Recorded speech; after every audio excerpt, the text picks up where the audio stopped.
Howdy folks, ZipDisc here with the absolute final part of my Seekers Week reviews and talks. This is Defending the Indefensible, wherein, if you don't know what that is, that's where I describe and explain and explore the bizarre phenomenon that is the Kiss Players franchise from Japan. Today we're actually venturing outside of the Kiss Players franchise for this first part to another manga by the same author, Yuki Oshima. This manga is called Teletran 15 Go Go. Now if you wonder what Teletran 15 is, apparently in 2006, or 2005 or 2006, the Autobots constructed a series of robots that are connected to Teletran. These robots are aspects of personality for Teletran, and they range from Teletran 1, which is the original, Teletran 2, which later shows up, all the way up to the humanoid robots, Teletrans 3 through 15. Teletran 15 is the main character and represents a bit of strangeness because it's the shy and slightly bumbling aspect of Teletran. Her partner, or somewhat partner, is Teletran 10.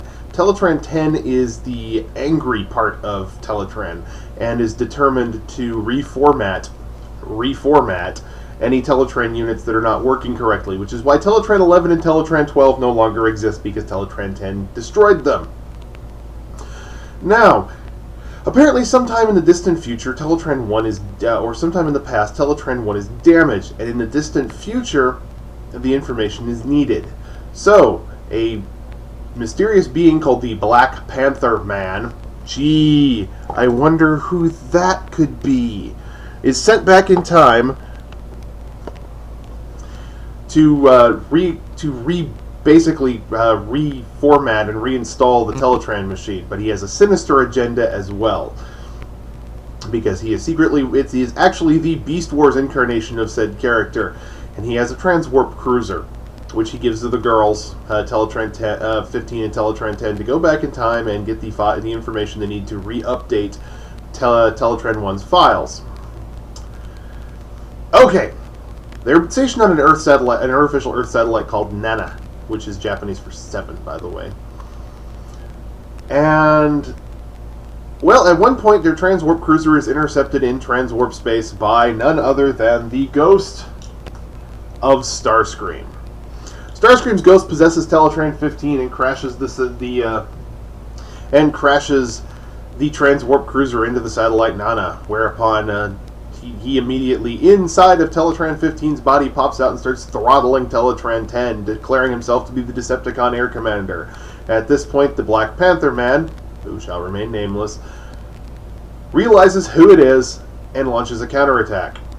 They successfully drive Teletran 10, they successfully drive Starscream out of Teletran 15, but not before he learns about the superpowered humans currently in operation on Earth, known as the Kiss Players, who can fuse with machines. Heading to Earth, he tries to find the very first Kiss player he can find, and unfortunately he finds Atari. If you have not seen my videos on Atari, you know how much I hate this character. Warning, the next bit gets a bit adult and stupid. Atari is in the restroom at the ladies' room at the time when Starscream possesses her, and the only reason he's able to possess her is because she is infused with the Galvatron cells that give all the Kiss players their powers. He immediately springs forth from the restroom. He turns her entire costume black, her outfit black, and her EDC logo becomes a Decepticon logo at this point.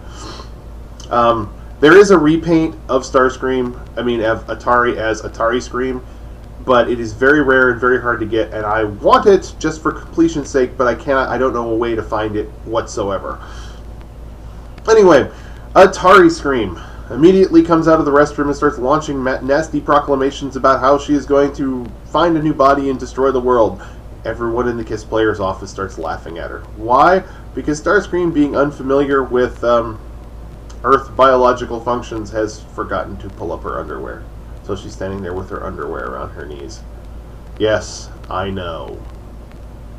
Anyway, frustrated, he eventually realizes his error, and once he has redonned her underwear, goes to find his old friend, Dr. Arkeville. Yes, Starscream's friend, Dr. Arkeville.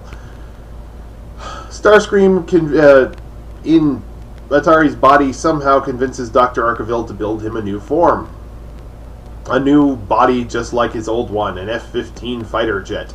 And because there are no other actual operating Transformers on Earth, save for the the Legion armies, the Sparkless Autoroopers, Optimus Prime, and Hot Rod, who are busy dealing with the Legions, Starscream figures he'll have an easy time conquering the planet. So, Dr. Arkeville builds him his new F-15 body, and Starscream rises again and abandons Atari's body, leaving Atari very, very confused. However, the KISS players, the EDC, are not total morons and realized there was something wrong with Atari, so they followed her. Sort of. It took them a while because it gave Dr. Arkeville a chance to build a body, but they eventually found her and proceeded to attack Starscream with a legion of... Here they come. Autoroopers. The newly reborn Starscream in his new body is no match for an entire army of Autoroopers and is soon destroyed with his spark, his bizarre immortal mutant spark, flying off back into space again. And that is Starscream's entire point in KISS Players, is just for that. Now the thing is, the first part of the story was Teletran 15 Go-Go manga, which was one-page manga, 26 one-page issues that appeared monthly in Japan's Hyper Hobby magazine. The second part, the part with Dr. Arkeville and Atari and all of that, aside from the very beginning of it, happens in the KISS Players radio portion. In fact, it's episode 27 of the KISS Players radio show. So, it's a cross-continuity franchise. Now, one more note about Teletran 15 Go-Go. Teletran 15 Go-Go was meant to have the girls, the Teletran 15 and Teletran 10, travel into time to see different characters. Pardon me. Each of these characters was the latest Encore release at the time. So it was a cross-sell. The manga was a cross-sell to try to sell the Encore line of figures at the time, which is why the Starscream thing happened in the first place. It was an attempt to cross-sell the Starscream Encore, which I have. Which is primarily the reason I'm doing this part of the video. So anyway, one thing I forgot to mention is that Starscream transforms to an F-15 fighter jet, which is a lovely little jet that no longer is in service with the U.S. military. It's been replaced... Well, the F-15 and the F-14 have basically been replaced by the F-22 and possibly the F-35 when they get that thing in production. This is Zip Disc. This is the very end of my Seekers Week. I'm suffering from a little bit of an allergy attack at the moment, if you can't tell, so I'm going to go take some medicine and lay down. You guys have a great day, and I will catch you later.